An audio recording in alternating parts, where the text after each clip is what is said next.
Hi, everyone, and welcome back. This is another special episode of the Afghanistan Project podcast. We're continuing on with the story of ODA 595 and VF-213 doing their best to push back enemy forces in Afghanistan in the earliest days of Operation Enduring Freedom. Once again, we have Mark Nutsch, Paul Evans, and Mike Elmore from ODA 595, and Nate Bailey, Michael Peterson, and Chip King from VF-213. Thanks for being here, and I hope you enjoy. I think, Mark, this is a question for you. When did 595 start working with local militia, and how did you determine who those Afghan partners were going to be and figure out that you were going to be on horseback and in this very interesting scenario?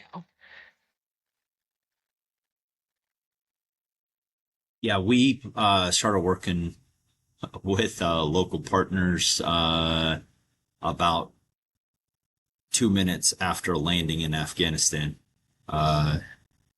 Literally with our initial link up with our CIA counterparts. After that, MH-47 had lifted off and flown away. Then, the locals came up and helped provide security. We were surrounded on that HLZ. We're in our tight little perimeter on a knee or in the prone behind our rucksacks, and nothing probably more dangerous than a link up in enemy territory with an unknown force. Your ride leaves. You're just doing that listening halt, and they are, we could see through our night vision that we were surrounded. There was,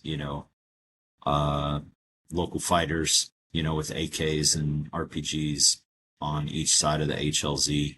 And so the guys are picking out sectors of fire. I mean, we don't know how this is going to go. We're ready to fight. And all of them, the guys are organizing that. Mike and the guys are organizing that. And then here comes our link up of our two CIA agents dressed in local garb. And they did not have night vision on as they were walking up. But it's right time, right place. And there was a couple laser dots on them in case they were not the right challenge and password. And that link up went smooth as probably it could possibly be. And then we rucked up and hiked across field a ways into a nearby compound that they had set up headquarters in. So immediately then the guys start going through the priorities of work. I don't want to get too deep into that. I'll let Mike and Paul talk about that stuff. But right away, we're with the allies. And our CIA team had only been with them about 48 hours ahead of us at that point. So it's very much trust but verify, grip and grin. You're ready to fight anyone and everyone at the drop of the hat. But you're there to be there, figure it out with them. So October 19th, that is when we start working with them immediately after insertion. Just a few hours after daylight, General Dostum comes riding up on horseback. First, there was an advance party of guys on horseback, and we have some original video of this that's out there of about a 20-man element come riding up. And then maybe 10, 15 minutes after they showed up, here comes the main body. About another 30-plus riders on horseback, including General Dostum, and they come galloping up, meet us, and right away, he greets all the guys on the team, and right away is our first indicator of intelligence was wrong. Nate, about the guy we were to link up with, we were kind of told he was possibly frail and some ill health, and had some, I think it was heart issues. And so Steve, our medic, was all prepared. He had brought in extra special meds to treat that. And here the guy comes galloping up on a horse, swings down literally while the horse is still at the gallop, and comes striding right over to us with a big booming smile and wanting to shake everybody's hand and welcome us there. And we go inside the compound then to a meeting and with Paul and I and Chief and a couple of agency guys. And he pulls out this amazing hand-drawn map that has the contour intervals on it, and it is filled with Russian Soviet military graphics, in red, which I had some of that training going through the Special Forces course.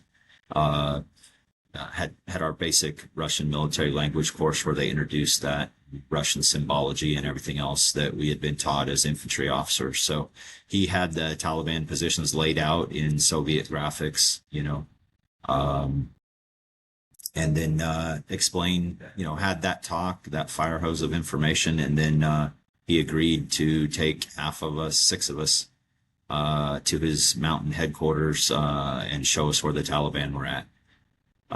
So I know I'm going to go back a little bit then of when we got that mission, we first got over to Karshi-Khanabad, the personnel recovery, the UARM mission didn't fully develop immediately because of the time distance factors, the environmental factors, the altitude.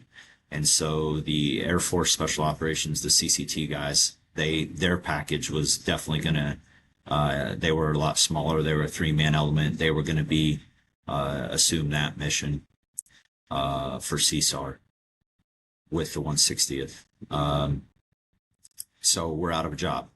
So we're helping build up the base camp, continue to train, do PT, continue to study on our own. And that's what I loved about being in the Special Forces unit specifically, is just the self determination, the commitment, the drive to figure it out. Every guy on the team, had a personal interest in improving our position every day, whether we're there at Karshi-Khanabad, or that was the culture of this team that Paul and Andy and the senior guys had built that team long before 9/11. And so we're doing a lot of self-study. We're continuing to prime the pump. Paul and Andy took the team through. We set up our own planning cell in a tent next to our sleeping quarters, in another tent that we erected. And we started digging in on Afghanistan. And we, like I said, as I mentioned maybe earlier segment, we became the canary in the coal mine, kind of feeding the pump of questions and RFI, requests for information. And that was going straight to the group intel and group 3 shop. And we'd get some feedback from them about what we were doing, because there's a little flurry of activity. We were the 7th aircraft to land there. And so there was bare bones, bare base. Like I said, we slept on the side of a former Soviet MiG hangar for the first couple nights until the tent material arrived, Hey, Mark, can I cut in real quick? Yeah, jump in there. That first few nights we stayed in that Russian bunker. It was a hangar for an aircraft. They Yeah. found nerve agent in there. Yeah, I know there's a lot of And other soldiers that if you came after haven't us. done it, if you haven't done it yet, you can get in the VA has a research thing on it. Yeah.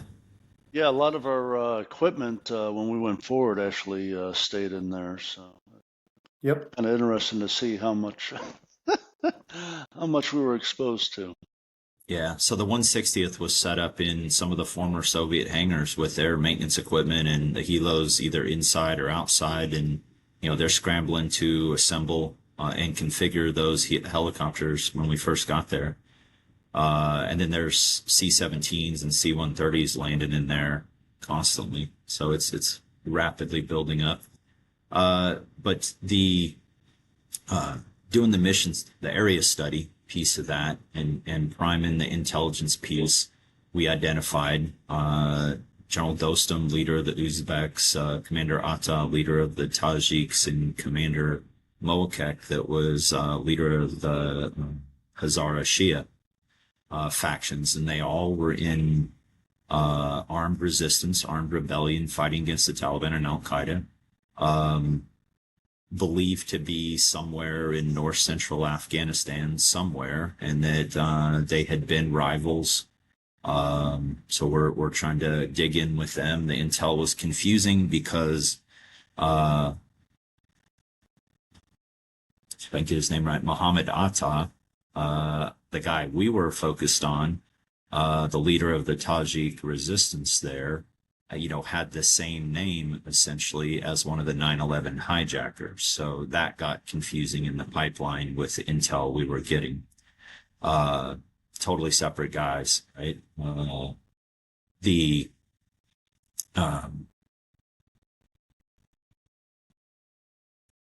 when we kept doing brief backs kind of to the group S3 to let him know where we had progressed. And then I want to touch on this.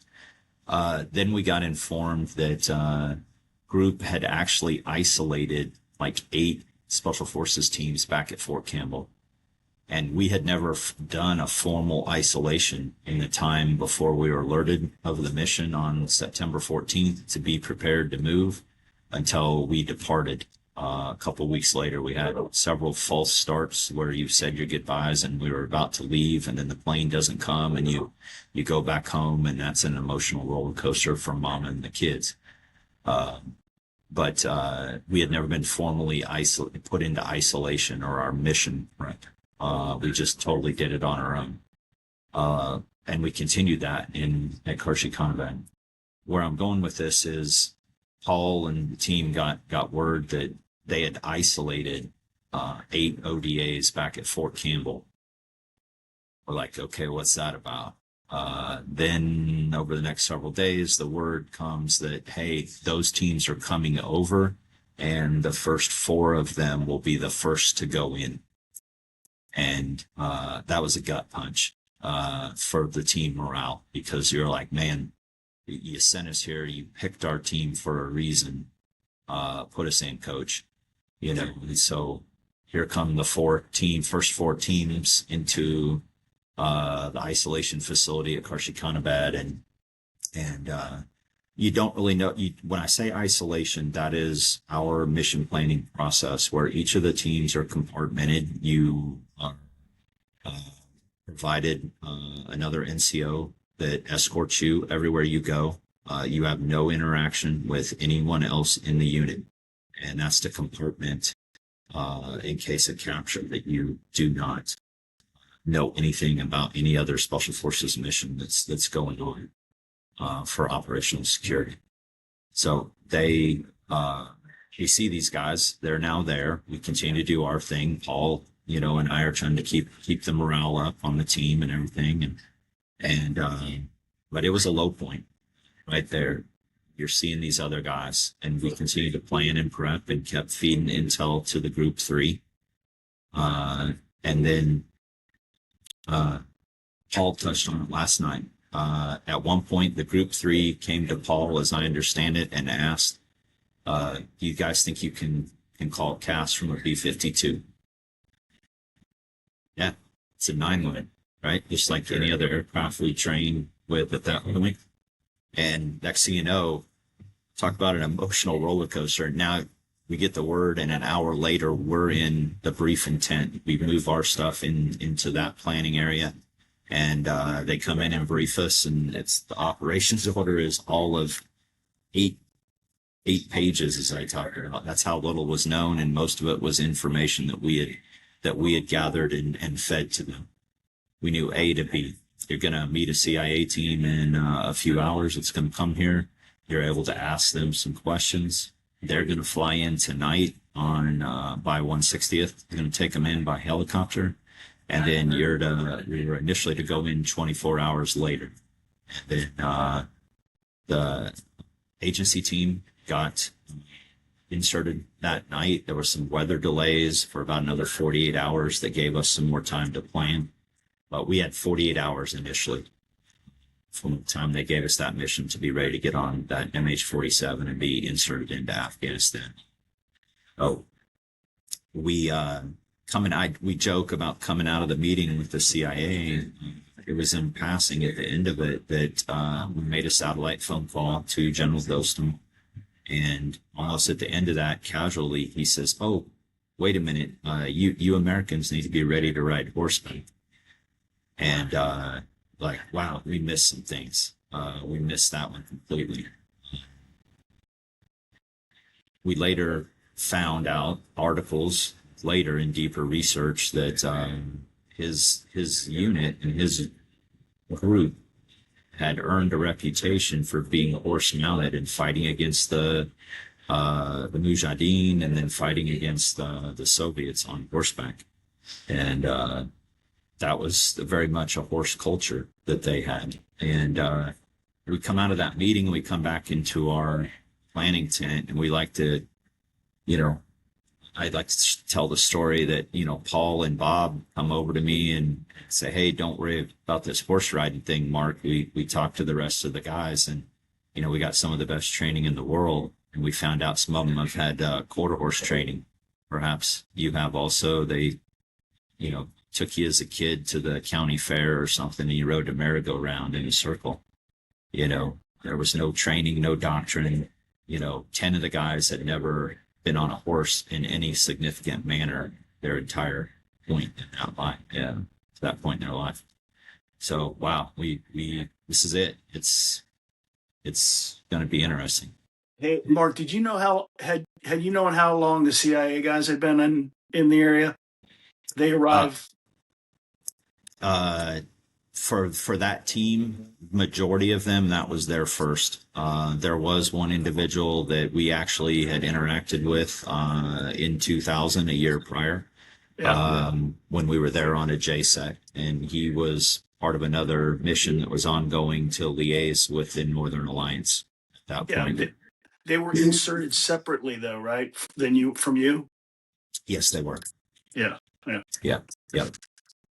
I want to have 213 weigh in on this, because, you know, you're gathering all this information, you know, Mark and Mike and Paul, and how much of that is getting fed back to 213? And then also, I mean, how much did the horses actually make a difference for you guys? Because you talked about now, when you know, hey, the friendlies are on horseback, it kind of opens up from a targeting standpoint from what we talked about the first time we all chatted. I know, Tong, you talked about it. So can we talk about 213? I think Nate, maybe start. Are you getting any of this intel back in, you know, the carrier about what ODA 595 is gathering? Yeah, in the first session, the Bastard Air Attack Plan that started October 7th, we knew that it would be about 10 to 12 days of the air war. And then we would have to transition to supporting special forces on the ground. And so, you know, just what Mark was going over, you know, the air war started October 7th. They were infilled, if I heard you correctly, Mark, October 19th. And, you know, Beth, I would say the first week to 10 days of the war, it was a KAOC run operation, right? We got the ATO every day. Roughly 8 strike packages, 7 to 8 strike packages were launched from our carrier, the Carl Vinson, every day. And we were just going through exhausting that targets. And so when Mark says October 19th, 20th, you know, around that 2-week mark, we were being told from KAOC intel that it's going to be transitioning to supporting, you know, agency and special forces on the ground to essentially use the Northern Alliance as the muscle to push out and frankly help target the Taliban. So that timing, you know, in kind of late October, 3rd week of October, that was kind of like the magical transition time from where are we getting targets from? So if the first 10 days was targets from national technical means, i.e. satellites and other reconnaissance and other SIGINT, it was going to be a transition to getting targeting information from the ground. Incredible. All right, Beth, Tong, talk to me about... I'm sorry, Beth. Yeah. Hold on. So I have all the air plans, and I can just see our schedule. It looked like the 22nd, we went to like our FAC missions. 22nd of December went to FAC missions, and then XFAC shortly thereafter. So not long. So that's when you started getting in calls to assist. And now, like, how much of a help was it to be able to see, okay, friendlies on horseback, tracked Taliban vehicles? You know, Tong, you mentioned this when we were doing our pre-call before we started recording. Can you talk about that a little bit? Yeah, absolutely. As Biff mentioned, some of the stuff was pre-planned, and as Nate mentioned, we had all the fixed targets set pretty early. Actually, on the night of the 19th, as Mark was getting inserted, or the guys were getting prepped up to hook up with the Northern Alliance. That was the first big soft mission that I was a part of, but it wasn't a free flow ad hoc thing like we wound up doing with Mark and the ODAs. It was a very fixed stage, very well thought out and planned attack on Mullah Omar's compound. It had a big diamond-shaped compound. It was really easy to see from the air, and it was going to involve a combination of helo-borne forces. We're going to come in kind of Apocalypse Now style, land inside the compound, and then the air wing had a CAS stack offset to the side, and I was one of the controlling forward air controllers for the Navy assets, and then overhead of the actual compound were AC-130s, MC-130s, and some other things to put direct fire. So that was the first soft thing that I remember doing. But unlike the ODA missions, it was scripted. It was a set piece. It was very well planned out. Everybody knew times and fires and patterns, and so that went off. And then we really rapidly transitioned to working with the triple nickel guys, ODA 555. They were closer to Kabul, up around Bagram. We would show up on those X missions, or SCAR, Strike Coordination of Armed Reconnaissance, and it was kind of casual. These guys didn't seem to be in any threat. They were simply observing, pointing out targets, and casually coordinating the destruction. Sometimes they would use their soft lambs, which are kind of like just laser markers where they could point stuff out to Hornets. Hornets had laser spot trackers, so if the ODA guys put a spot on the ground on a certain code, they could kind of see where it was and try to drop weapons on it, with the ODA guys actually guiding the weapons in with their laser marks. Problem with that is when you're low to the ground and you're shooting a long distance, think about a flashlight. If you're low to the ground, it's got a big, long, elongated spot, and the weapons tend to hit really long or really short. When we're lasering them from above, we have a really tight spot, and we can zoom it way in, and we have a much more powerful laser. So we started doing those missions with them. We even did some work directly with the CIA, I assume. Whoever was flying Predator around there, we would get partnered up with them sometimes, and the Predator would go track stuff and then point it out to us, and we'd destroy it. But very rapidly, all our target identification was being done by the ODA guys. I'll tell you, from 25,000-ish feet or up where we were flying, people and horses, they all look the same. They're hot spot dots. They're dots. You can pick out vehicles really well, especially if they're running the thermal signature, especially at nighttime, sticks out like a sore thumb. And the Taliban did a great job for us. Anytime you park your vehicles in old Soviet-style revetments and stuff, that's kind of where we tend to look. Prizes come in packages. So we would go out and find revetted areas, facilities with stuff in it. And if we really weren't sure and there was an ODA guy around, we'd fly low. Tomcat was a giant visual signature. And if guys would shoot handheld missiles at us, we assumed that was the Taliban and not the Northern Alliance. So we'd go ahead and drop on them. Amazing. So when we did this pre-call, it seemed like 595 had a very different experience than what 555 was having, with that kind of like, watching and throwing in targets. I mean, you guys were in it pretty quickly. And Paul, you talked about developing a list because, the Tomcats and some of the air assets were not coming in low enough to be able to get to the targets that you wanted. And so you developed a list of call signs that were working with you and ones that weren't. Can you talk about that a bit? Well, I never made a list of the guys that were coming in. Was it you, Mark? I thought Paul said he had the list of the black, gray, and white. All right, let's talk. But All right. The big thing is because when we first started, and just if we want to talk about triple nickel, I had actually been on triple nickel 2 years before I took over as team sergeant on 9-5. So I know most of everybody on triple nickel. Triple nickel was in the Panjshir Valley, and their Northern Alliance did not want to attack. They wanted to sit in static positions and bomb, where General Dostum immediately wanted to attack. So when you're on the attack, you're constantly moving and you're running into stuff and making things happen at that moment. So that's why there was a big difference at the time. And because when we initially started, we were doing the 9-line talk on to the target from an IP. It was a much different talk on than it was later on when we had more of the laser stuff when we got it. So it kind of advanced. And then at one point, we were using the aircraft would come in and they had a very short play time. So we'd use them as if we were using artillery. We'd give them a grid coordinate. They'd drop the first bomb. We'd spot it, make sure they saw it, and then we'd give them a cardinal direction from there to the enemy. They'd almost always say, "Yep, got it," and then we'd clear them hot and let them go to work. And that worked really good.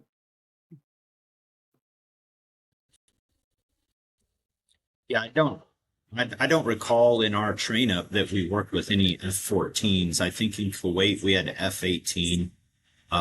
Most of what we got was F-16 or A-10, in our train up, or working with the AC-130s and the Helo gunships from 160th and from MAFSAL. But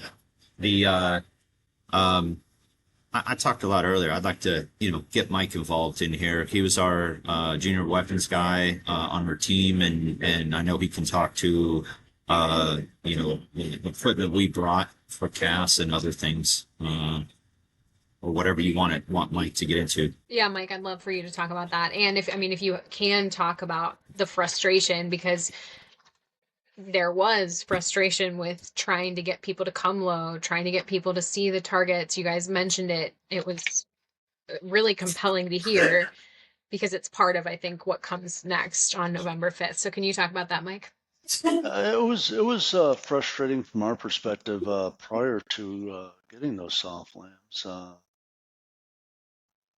We talked about a couple weeks ago where our perspective is a lot different than 25,000 feet up, and when we're trying to talk them on, and we're seeing from our perspective, they're seeing from theirs. We use mirrors, smoke. It didn't matter what it was. It was very hard to talk pilots onto basically, hey, identifying us and then actually being able to talk them onto a target. It was quite difficult. And as Paul said, at some point in time, hey, here's a grid, drop it, and just fire from there. And at the end of the day, to save time, because at that time, as they're flying so high, they only have so much time, they only have so much fuel, so time is of the essence. So we really had to really be more efficient and actually getting that initial grid down, the range estimation, and then going from there. Once we got the soft lambs in, I think the communication it was a little bit easier. Of course, like they said, I didn't know about our laser compared to the laser up in the birds, but things went a lot more smooth. Other than when we get into November 5th, you talk literally the fog of war, but I talk about the fog of war with the dust, the plumes, and everything else, with the explosions and gunfire and everything else, and how that plays a part in how effective that laser is. That really played a huge part on November 5th when Paul and I were trying to talk pilots on the targets and everything else, and that that battle, which we'll talk about here shortly. Yeah, before we get there, I want to say, Tung, it wasn't easy, and I'm Biff too, from the air either. You had tell me about the waddies, Tung, and the triple nickel calling in the waddy hit. Well, hey, before Tung go gets for started, it, I've always said that the war looks a hell of a lot different from 25, 30, 40,000 feet. And there is, quite like Mike was saying, fog of war. And sometimes we were our own worst enemies. I mean, sometimes we were the threat. So over to you, Tom. Hey, actually, before you guys get into that, one thing, when Paul and I were together, I talked about the mirrors, the smoke. We were actually trying to signal, and when we talked about the level, what's the deck, and it was to the point of I don't want to get shot at. This is where, hey, what stingers are still in country and everything else, and Paul and I are getting shot at, and the guys go, I really don't want to get shot at, and I'm like, motherfucker, we're getting shot at right Hey, now. What are hey, you? Mike, I can promise you that wasn't us. I was like, what are you talking about? We're taking all sorts of fire. It doesn't matter No, if it was I know. RPGs, We 23 millimeter. It doesn't matter. We're getting shot at. I'm like, I guarantee you, it doesn't matter who was shooting at you. They're not going to hit you. God damn it, go lower. yeah. You know, Mike, you're hitting on a cultural difference here, right? Um, so before I became a forward air controller airborne, I was trained up by the United States Marine Corps 29 Palms at Tactical Air Control Party School. And they put me on the ground, and it was way, way harder for me to describe to an aircraft on the ground what he was doing. Because when I was a FAC-A, an airborne forward air controller, I shared the same perspective. Oh, most But definitely. When you look at, unless there is a key, uh, uh, yeah, whether geographical it's a feature, river or anchor point, it's yeah, yeah, unless there was something like that, you might as well. Everything's brown, like we talked about the other day. yeah, Everything's yeah, brown. You just go with it. yeah. And to answer Beth's question, one of the first guys I worked with was one of the triple nickel guys, and he was up by Bagram, and he called us in, and he tries to give us a talk on. He says, "Do you see the wadi?" And we're like, dude, I see about 50 wadis. He goes, okay, from the big wadi, you go 3 wadis over. And I'm like, dude, everything's brown and everything's a wadi. And I said, hey, look, I see the airfield. I see Bagram. Can you go from the southern end of the airfield? He goes, okay, from the wadi. And I'm like, say wadi one more time, like Samuel L. Jackson, right? You can't describe things to me from wadis. You need to give me an anchor point. Now, the different aircraft out there, to the Hornet Sky's defense, right? I'll talk Navy aircraft. The Nighthawk pod, the targeting flare they had sucked. It was looking through a steamy mirror. It had low magnification at a poor resolution. And very often when they would work with us, we would put out a spot for them. They would pick it up with their laser spot tracker. They would drop on the laser spot. They'd have no idea what they were dropping on, and we would buddy lace. We would guide it in for them. And they were largely relying on you guys when you had the soft lamps to do the same thing. They literally would not see the target. To come down and visually see the target doesn't do them any good, really, frankly, with laser guided bombs, right? If they had dumb bombs, it would work. But they could either stay high and do the technology thing, or they'd have to go really low to get eyes on. When you had a Tomcat come on station, we were a different animal. First of all, we could usually hang on station for like 40 minutes. We had that swept wings, and we could put them way out. We could stay airborne forever. The other thing for us, we did not have a laser spot tracker. We couldn't see your soft land. But if you gave us a coordinate, bam, that lantern pod we had was so much better than the Nighthawk. We could cue to it, go wide and all the way into narrow, and we could very quickly get into, okay, at that coordinate, I see 3 vehicles in a triangle shape. Oh yeah, that's your target or whatever. So it really depended on who showed up, what you could do with us, and how you could get us onto target quickly. Now I'll tell you, in the modern age, when I was flying the Super Hornet, I had a helmet mounted queuing system. If you put in a coordinate, it put a little diamond thing up, and I would literally look down through it, and I'd be looking at the target. There's no more talk-ons. Everything's super technology driven. But back when you guys were, the difference in how do I get guys rapidly onto the target or not is a huge difference. Last comment on that. When we were doing a lot of work with the triple nickel and guys, we considered it SCAR, strike coordination of armed reconnaissance. Hey, everything you see on the north side of the road is bad guys. Go find stuff and blow it up. Or just casual conversations, not even 9 lines. Hey, here's a general coordinate. Look down the road. What do you see? When we showed up for you guys, I tried to check in and do a 9-line, and I think Mike, your controller, told me to shut the hell up. And do you have the friendly coordinate and haul butt over there? At which point he gave us a coordinate. We threw the lantern pod out. 9-line went out the window. We told him what we see, which was a bunch of guys coming up a hill, and we started from there. So things were just very different depending on the situations. Yeah, it's so interesting. And so there was so much frustration, right, between in those early days until the soft lamb comes on the scene. And even after the soft lamb comes on the scene for Paul, and Mike and Mark, you guys still are struggling with getting some feedback from Task Force Dagger about how the calls are going to aircraft. I don't know who wants to talk about that. Mark, you talked about it the last time, about why you finally got JTACs inserted to help with calls for fire. Can you quickly address that before we get to November 5? Because you did have JTACs on the ground on November 5. Before the JTACs go in, Mark had already separated his half of the detachment and sent 3 guys forward. And those 3 guys called the majority of the aircraft that we call during this time, and they never have a JTAC with them.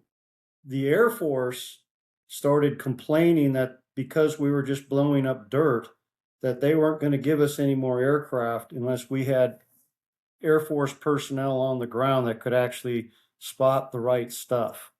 Well, in our area, there wasn't the right stuff that they were looking for. So when the JTACs come in, they bring us more radios so we could split up into more elements. They brought some guys that could talk to aircraft, but really were radio operators. You're touching on a sour note with me, because from the last 25 years, we keep hearing this rumor that the Air Force TAC guys on the ground, they won the war and the ODA was nothing but security for them. And that is not true at all. They were a good part of the team. They did their job. They did the work, but it was the ODA doing its mission that made it happen. And so you're getting with a kind of a touchy note with me. Yeah, Well, and just that was, go ahead, Tom. yeah, I was going to say, and based on what Mike said earlier, I just think it's a difference in the services, right? When you talk about the Air Force, they're very much a permissive service. They do everything by the book, by the procedure, use all the numbers, follow all the rules. They're highly specialized, and it's a great asset. It's just culturally what they do. If you think about an aircraft coming off an aircraft carrier, we had the Tomcat, we had the Hornets. Like nowadays, it's Hornet and Joint Strike Fighter, and that's it. We do suppression of enemy air defenses. We do close air support. We do strategic attack. We do electronic attack. We do every mission out there. We are really a C plus student. We're not good at anything, but we do everything, and we're a little bit more, I guess you would call it, expeditionary. We're a lot more flexible. We don't necessarily follow all the rules, and we understand, especially in the Navy, we are a supporting element. Nobody's sinking ships out at sea. We are there to project power into the land domain and to support you guys who were winning the war. We weren't winning diddly by ourselves. I think that came out of Kosovo, where the Air Force thinks they can win everything from the air. We knew that the way you win wars is you put boots on the ground like you guys. And without you guys on the ground, we were largely ineffective after the first week. We can make buildings go away, but we can't take out, insurgents and do those type of wars that you guys had. So we got it from day one. We were supporting you, and our job was to go down and support you. I often joked, I was a FAC-A. It stands for Forward Air Controller, air conditioned. And if I lost my climate control, it was a bad day for me, where you guys were living in it every day, and we had the luxury of coming and going. I think this is Tone is a great point. As Paul and Mark have noted earlier, we actually did a lot of close air support for numerous times the year, 12 months on prior to 9/11. I mean, 2 weeks prior. So we had the know-how, the knowledge, the experience. But like we talk about, there's a lot of unknowns. You're looking at brown everywhere. It doesn't matter who you are, what service you are. You make things happen. Matt, Leonard coming in there and working with Paul and I, another great guy that came on and assisted and made things happen. Bringing in extra capabilities, etc. But we're all looking at the same thing. We're all trying to accomplish the mission. In that aspect, unless there is a huge terrain feature that you could really talk of, whether it's a major river, with a bunch of bends in it, or airfield, it's brown. So being able to talk on and see from different viewpoints is not the easiest thing to do. Okay, we're bombing a bunch of stuff in the dirt. Come on over and try it yourself and see how well you do. This team was very well trained, and we had done it for over a year, numerous times in different environments. But when aircraft are tens of thousands of feet in the air and we're trying to explain, at ground level, it takes a little bit of time to really understand both viewpoints and get on the same sheet of music. Yeah, and I think, Mark, you had a different interpretation from the way I understood it of why the JTACs came in, because you did hear personally from Dagger as you're trying to, you're getting frustrated. Pilots aren't breaking the hard deck. They're not coming down low enough to hear, to see what you guys need. And so what was your perspective on why the JTACs were inserted?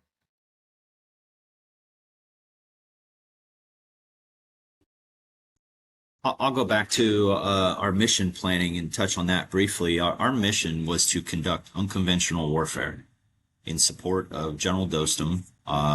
We could go anywhere in the country we deemed necessary to accomplish that mission. We had identified these other faction leaders that they wanted us to meet with. The CIA team was going to facilitate that as well. And we we're going to see if we could work with these factions and raise up this partner force that was in armed resistance and armed rebellion. That was the primary mission, to gather that intelligence and help inform the national command authorities on what's going on the ground. Our partner force, once we were in there, I don't want to jump into that. I'm sorry. So that's our mission, conduct unconventional warfare. The intent there is we are to provide close air support. We are to provide lethal and non-lethal and humanitarian and medical aid, which means airdrops and resupplies to build up that force. We are to try to secure an airfield that is 80 miles from where we get off that helicopter, out of the mountains and to the north, down on the plains, as you would proceed on north. Then from that city, they want us to secure the landlines of communication, meaning the roads and resupply routes, north to the adjacent country of Uzbekistan, most likely at the port of Hairatan and Termez, so that additional forces can come in about 6 months. Is when they projected that they would be able to do that and have the Army and the Marine Corps building up and be able to enter into the country. And we were to help facilitate our conventional force operations as they got into the country. And then we were to provide humanitarian support. And our end state was that we had the incredible authority to kill or capture Taliban or Al-Qaeda wherever we encountered them on the ground, and that to keep that partner force united, and that our guys on the team would come home. That's pretty much our mission, intent, and end state right there. We thought, I think, in hindsight, over the years as we've talked about this, they wanted us to insert with JTACs, and our team was no. Paul and I and Chief were like, no. By the training standard of the day, our team was trained under those past conditions and standards at that point, and we were certified under that process at that point. It's unconventional warfare. We don't know this other attachment, which is a hard mission, to be one of these critical enablers and be thrown in with an ODA at the last minute and go on a mission. So we said no at that point. We thought the intelligence assessment phase was maybe going to take a little longer. We planned for a soft LAM to be inserted by airdrop along with some other critical resupplies 24 hours after we inserted. Quite frankly, we got into a fight the first day.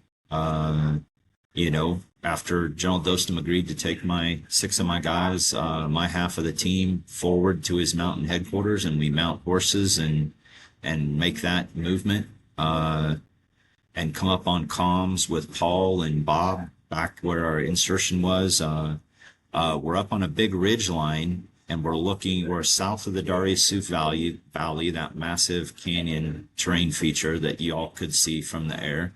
And they point out an enemy command post that's north of the canyon and probably a distance of 6 or 7 miles. So how do you figure out? We do not have a soft LAM. How do you figure out that target? We have a show of force coming on. The first airstrike that we are going to call is a B-52, and it's coming on at like 1400 that day as a show of force, and we did not have a target.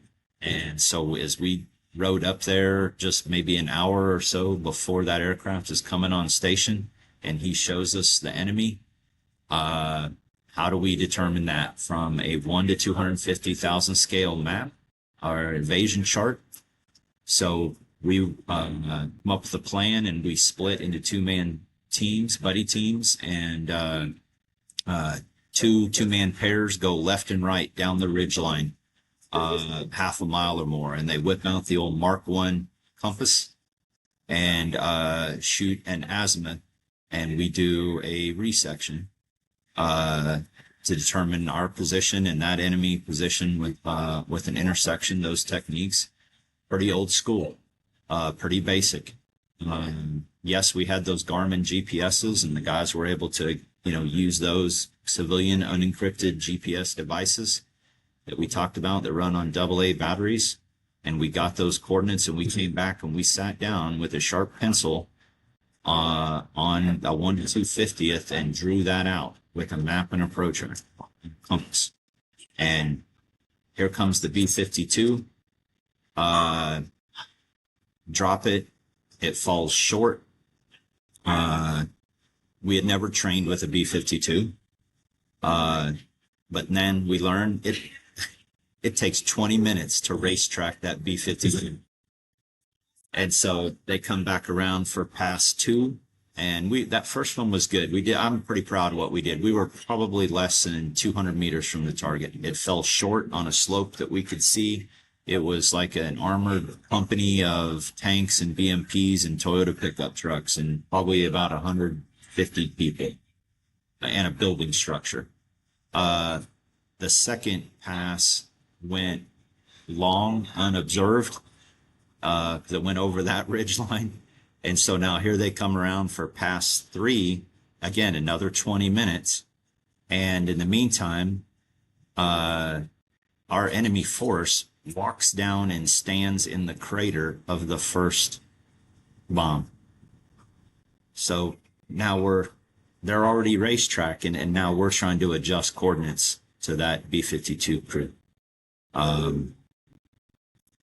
That ordnance missed.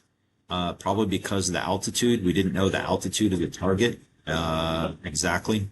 And I don't think they don't have the sensors to determine that. That round went unobserved. So each time the aircraft came over and the bomb hit, and then there was a big cheers. As this went on, a crowd gathered behind the team as we're on the radio talking to that aircraft. And each time one of those bombs exploded, there was a big, wave of arms and shouting and yelling. They had never had that level of air support before, and now we're on their side. And Dostum wanted to attack. We told him to knock it off after 3 passes. He wanted to attack that position the next day, and so then we sat down, started to coordinate and pre-plan out some fires and pass that up through TF Dagger, our headquarters, or the AWACS. So that was the first call for fire. As we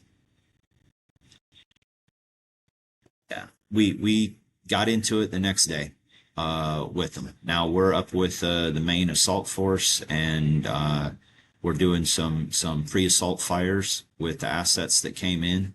I remember that was a variety. It was a blend. Nate, you mentioned there were 8 strike packages a day from the KAOC. I think we used all of them that first day, trying to pre-plan, but we didn't. It was still ad hoc, and we still did. We're learning, steep learning curve.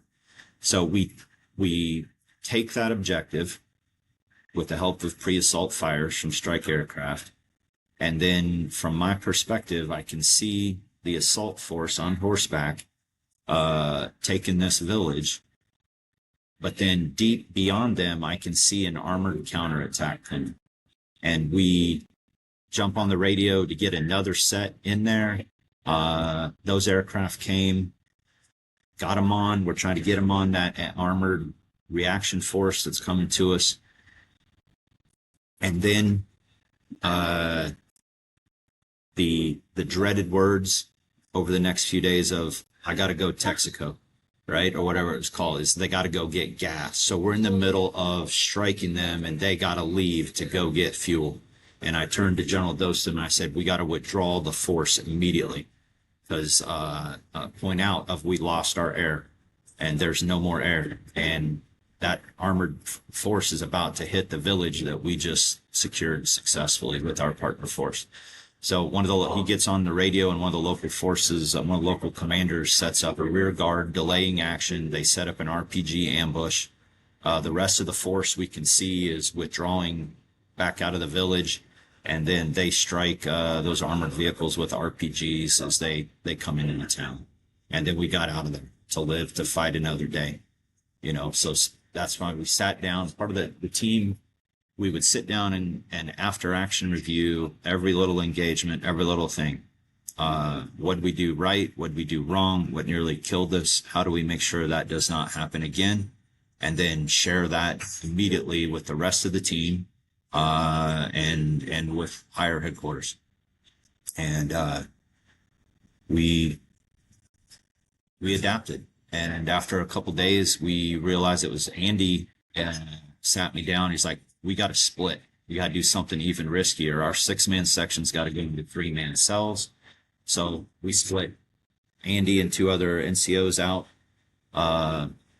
About that time is when we got the team together. Paul's part of the team rode up on horses, joined us briefly for a day. They brought that soft lamb. But then Andy's team, we didn't know what they were getting into. They were going deep into the enemy rear, and Andy did not want to take this soft lamb. And so we kept it with my 3-man cell with the main assault force, and then this other one goes deeper on the flank. Andy's cell got into a great position where at one point they're on the flank, basically. So from the way the terrain is, they can see the enemy in depth because they're on their flank on a higher ground. And with the terrain, you're cutting across the ridges is our perspective. We are attacking, up a ridge. You can see the next ridge. You're down through the valley and up again, right? They're on a flank south of that canyon. So they can see the enemy positions in the low ground in depth. Across there, they, as I understand it, most critically, the priority of fire. We weren't just bombing dirt. I take offense at that. We were killing some people. We were destroying the enemy. That was our mission. Did we put one on the ground to use it as a spotting round? Yes, we did. But then the next ones were pretty much on target. They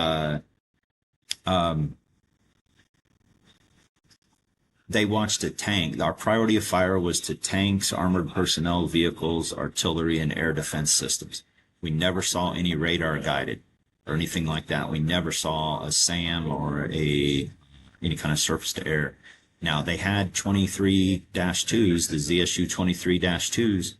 They would occasionally shoot upward, but for the most part, probably 80% of the time, they were using that bad boy in direct fire roll against our partner force. Devastating. And then we captured the guns. We captured some of those cannons. That was an amazing experience. But where I want to talk about this with the CAS is we had priorities of fire. We were destroying and killing the enemy and making gains every day through that. Most significantly, as we were kind of bombing and bumping our way down this valley, and building up this partner force, we got to a point where Andy's team, our Tiger 02 Alpha Cell, as they were called, watched a tank withdraw from the front line trace, being patient, and that tank went back to the fuel depot. And they had followed it through the terrain, and they found the fuel depot. And this is something we had talked about in our mission planning, and the guys' experience in the Middle East is that logistics with some of our Middle Eastern partners is very much inshallah, as far as having enough fuel, ammunition, or food. So we knew that was their Achilles heel, and try to strip away their logistics. It's all about logistics, right? And they've struck that fuel depot, and that sucker burned for days, and it became like target reference point 1, because that big black cloud was very distinct, right? So Mark, I gotta interrupt you there. So I know the guy who blew that sucker up, and it was one laser guided GPU 16 on a delayed fuse. Biff and I got that target one day. They came up, and we never saw that, like POL, petroleum, oil, and lubricants, like a fuel depot, popped up on the order one day, and it was a secondary target. So we checked in. There was nothing going on, and we were supposed to get some backside gas and then maybe go down to the target. And Biff says to me, he goes, "Screw that, Tone. You go get me some other gas. We're going to jump the line, and we're going to beat everybody down there." And, the Hornets, they couldn't stay airborne. They had to all go get gas. So we legged it down there. I'll send you the video. It is the biggest thing that I've ever blown up in my life. A 4,000-foot pillar of flame shot out of that sucker. And like I said, we were using that as a reference point for people for days. But I've actually got the video of that thing blowing up. It's pretty cool. Listen to the audio. Yeah, from that particular vantage point, once they took out that fuel, right, we're evening the force, because we're outnumbered, we're outgunned, we're on horseback. We have RPGs and Soviet PK machine guns. They have armored vehicles and tanks and D-30 artillery pieces and the air defense that we talked about, those ZSU 23-2s. But from that vantage point, in depth and breadth, their 3-man cell called over 30 strikes in that zone. And mine with General Dostum got up to them, and those guys were exhausted. And they handed over to us, and we continued to call through the night. And my 3-man cell had another 20 sorties, all from that position. That's when we crushed them. And then from right there, we knew we had beaten them back enough that we recocked Andy's 3-man team, gave them every last bit of fuel, battery, food, ammunition, and we sent them even deeper to another vantage point, where from that mountain where they were at, that next point there, they can see the next valley, and they were able to slam the door shut with using some of these other techniques. No soft slam with them, but by then we were more familiar with your sensors and your capabilities, so we would set up those kill boxes, and we would push you guys away from us to block further away. And by that time, our human intelligence network through General Dostum was starting to hum. And we would get intel reports through our Afghan militia partners of when a Taliban convoy was leaving Mazar-e-Sharif, and when they went south, and now they've made the commitment through the pass. They're coming towards us, but they're 50, 60 miles away still. But then we would get their coordinates for the bed down that night, roughly. And then again, at night, when you guys checked in, we would just turn you over and, hey, if you see a vehicle out there, that's an enemy. Strike it. We cleared you into those zones. So we used the whole range of these techniques. And then, as the guy said, we got 2 of the JTACs to come in, and they brought that second and third soft LAM, and most significantly, that fourth and fifth SATCOM capable radio to allow us to disperse into these 3-man cells and be more effective. Each of these 3-man cells partnered with a militia commander. And while Andy's cell was out there, pushing, and we slammed the door shut on that valley, the enemy could not withdraw and they couldn't get reinforced. And that gave me time to get back to the area commanders meeting with Paul and the rest of the team. And we, straight out of our training at the Special Forces Q course, our culminating exercise, our Robin Sage thing where we meet with the area commanders, we did another one of those meetings, and we got these 3 leaders in the same room and got them to agree to unite and cooperate. And we did that with the help of our CIA partners and our meeting with each of these guys. And by doing so, it raised up our militia force from day one was about 300 heads that we could count. And they kept saying, oh, no, there's more. There's more of us in the hills. There's more of us here or there. By day 10, we had about 3,000 horsemen with General Dostum in these 4 different groups. And then when we did that area commanders meeting with Mata and Moakek, they had pledged another 1,500 fighters with Commander Atta and the Tajik. So we had to get another Special Forces team in to work with them. And I know we're trying to keep this more CAS centric. So we jump our base camp, we get up there, with that area commanders meeting, we are orchestrating an uprising across all of the provinces, across 5 provinces. So there's the fight right here to our front. There's the fight the rest of the team is in over the next ridge, over the next valley, a 7 to 24-hour horse ride away from us. I know because our comms sergeants and I rode it on horseback over those distances.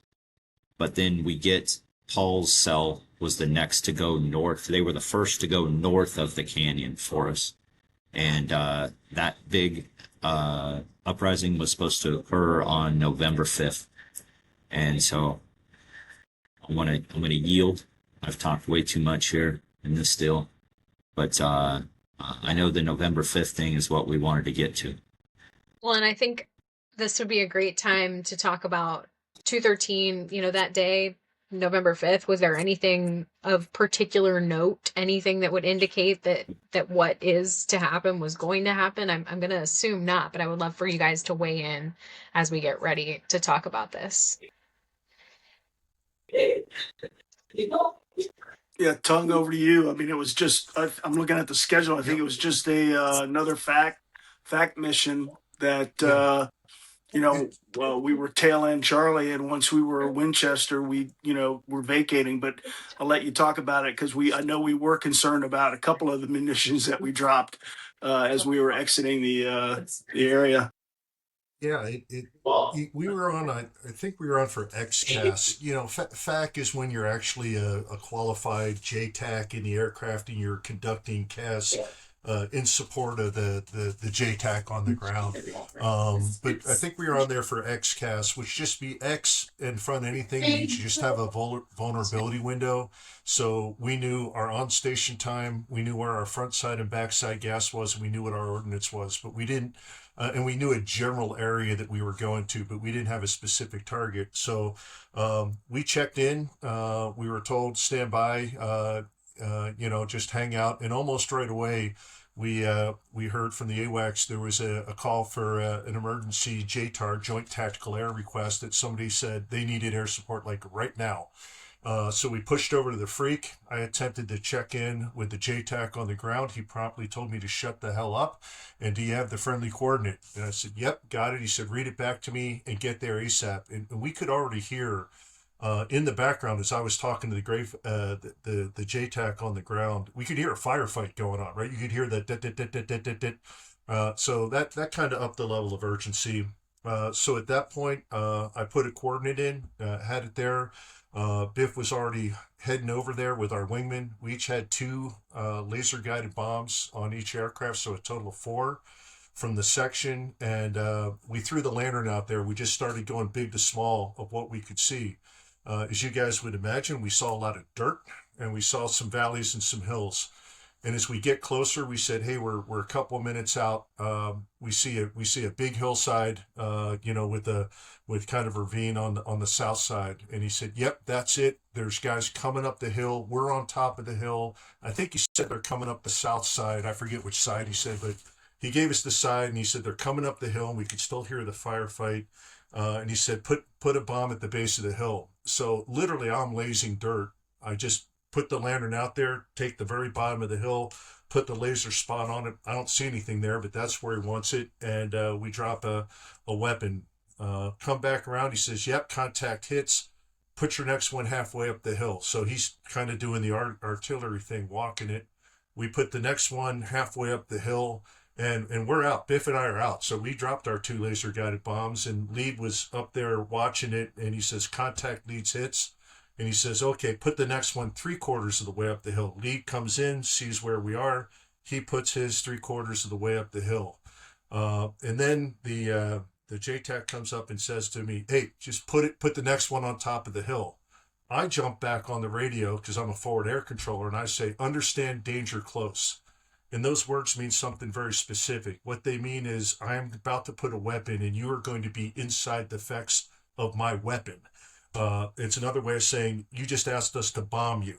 And he says, "Just put the damn thing on top of the hill now," which is not exactly standard communications and stuff. You're supposed to authenticate and get initials, but we say, screw it.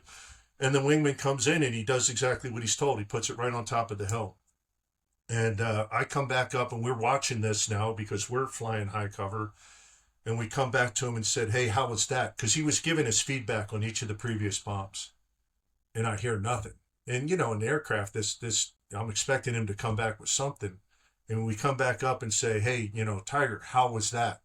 Tiger, you up?" And we hear nothing for about 15 minutes. And honestly, for 15 minutes, I thought we killed the friendlies on the ground, because they said basically put it on top of the hill where we were. And I'll hand it off to the 595 guys here in a second. But about 15 minutes, or what it seemed like 15 minutes, was probably longer than that. Later, voice comes back up on the radio. It's the same guys we're talking to. He's like, "Hey, are you guys still up there?" We're like, yeah. And he says, "Hey, that was effing awesome. You must have got whatever, 50 of those guys. And I'll remember this to this day. I'm okay. My guy's okay. My horse is okay." When do you hear your horse is okay? And he said, "What else do you got?" I said, "Nothing. We're out of laser guided bombs. We got the gun. We got 20 millimeter, but that's it." And he said, "Hey, they don't know that. Just stand by, let them see you, and get more guys here. We've been in contact all day." So I get on the backseat radio, because I can talk right to the AWACS and the KOC, and the F-14D had an awesome comm suite. And I said, "Look, I'm a FAC. We just dropped for these guys.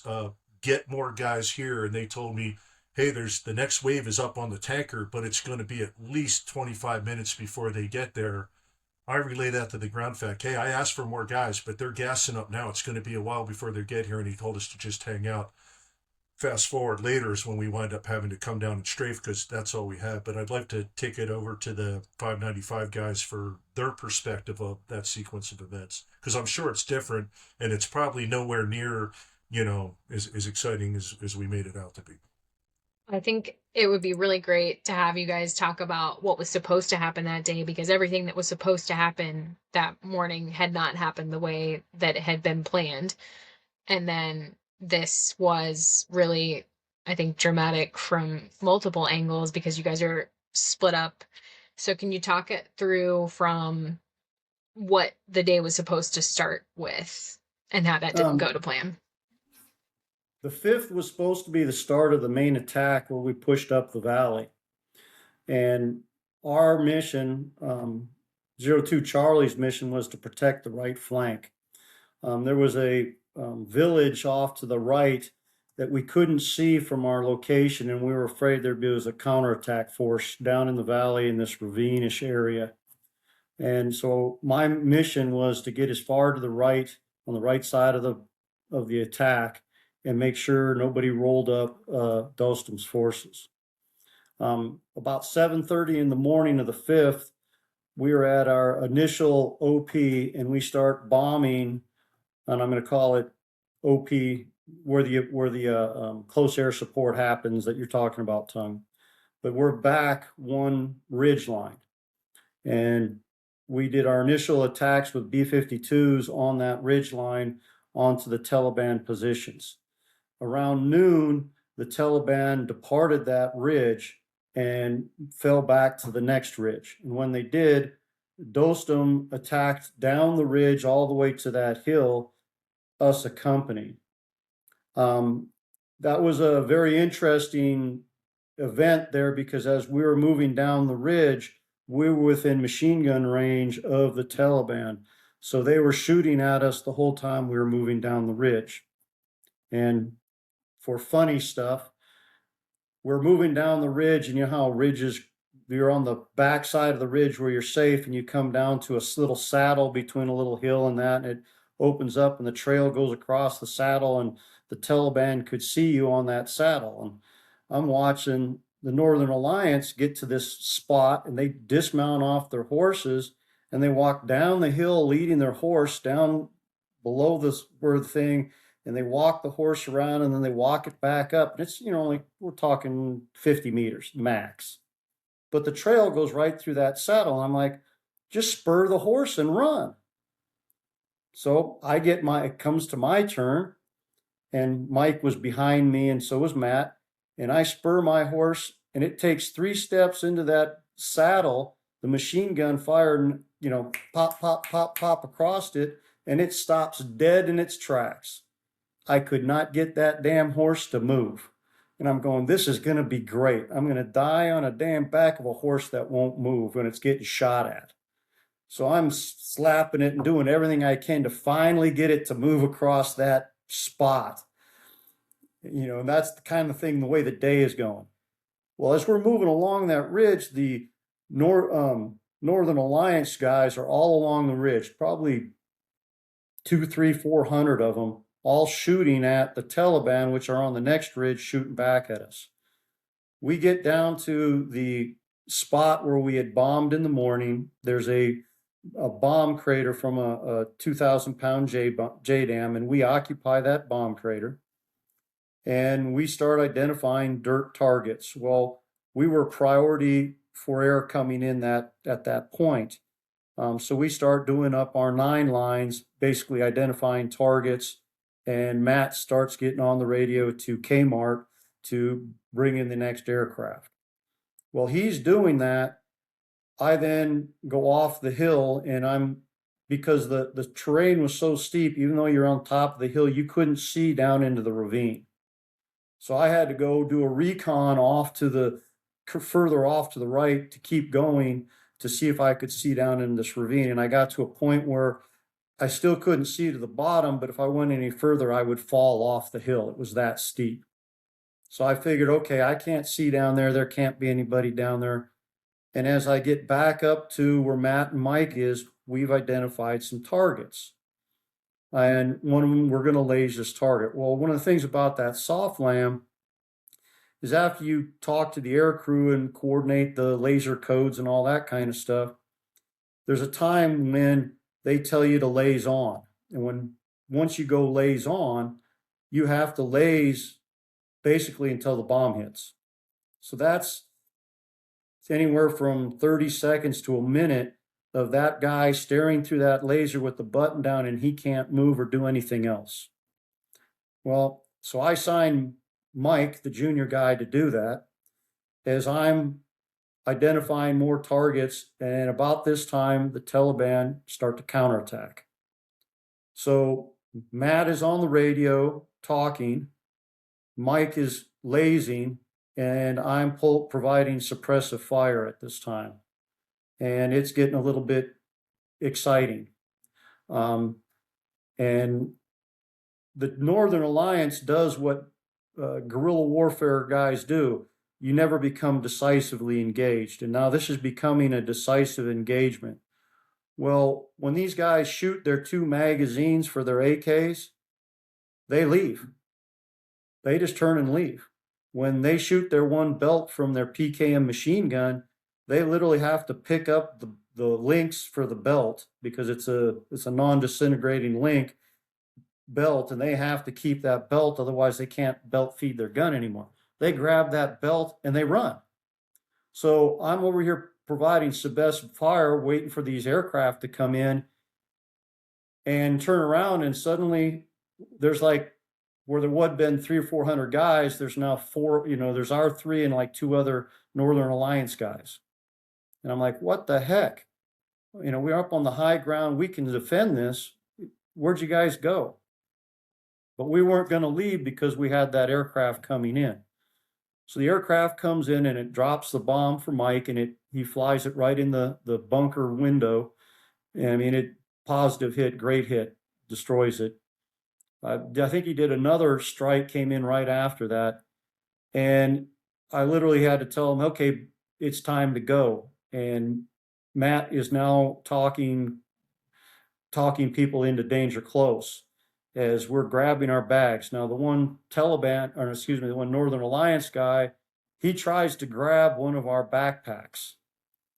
And literally he grabs it, and when he tries to grab it and throw it on the horse, it's too heavy for him to pick up. So we're left with our 70-pound rucksacks with all of our equipment on it, packed up. Matt has got his radio out with an extra pack, talking on the radio to you guys.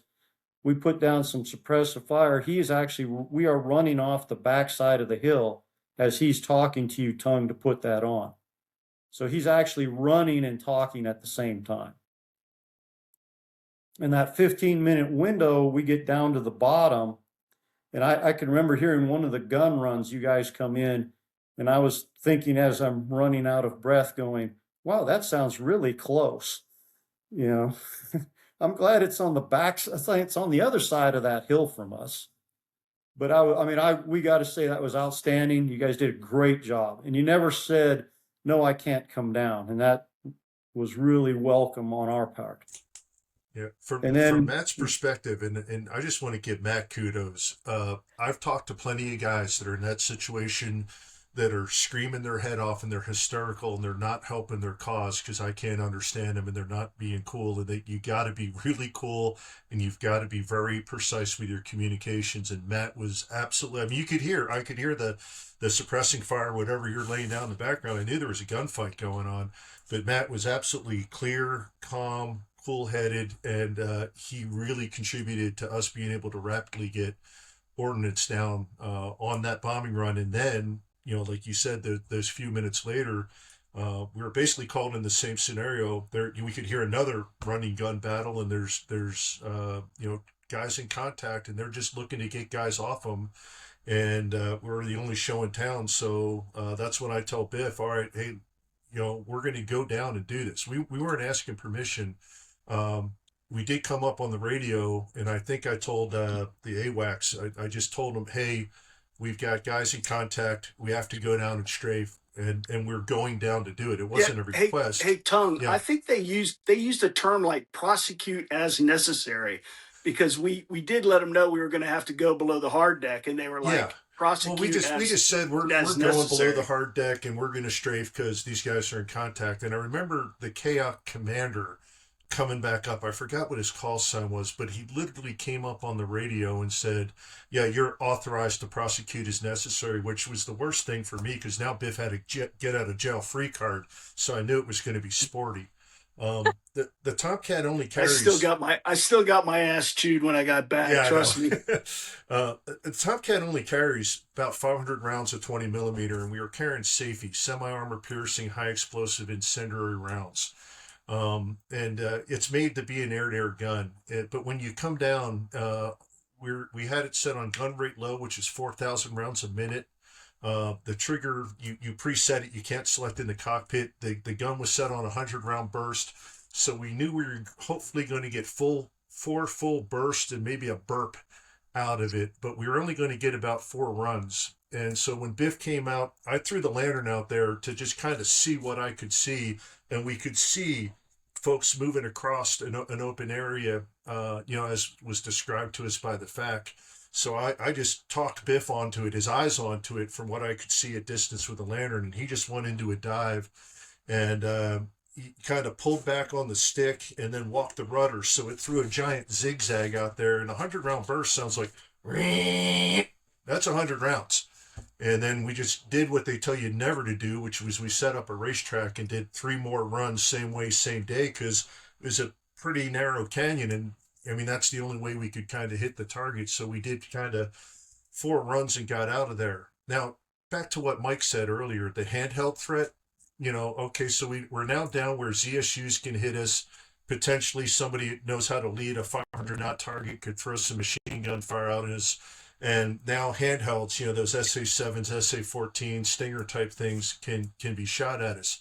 However, we didn't care, because being a FAC and being a good Tomcat guy, I was carrying 540 flares over that day on the aircraft. We had Sidewinder rails, Lau 138s that had 160 flares in each rail, and we had 60 in the back bucket. So as we're doing our strafe runs down there low, I'm just putting out 8 flares, 8 flares, 8 flares. We had them all day long. And I did see 1 or 2 kind of smoke things in there, but anything that would launch would just go right back into that flare stack. And so unless it was lucky bullets, that's the only thing that was a danger to us. So we knew that. We knew we really weren't in very much danger going down low for you guys. We're going to break in here for now, and you can find more of this incredible story over the next week. Can't wait to see you. Tasha Kaur.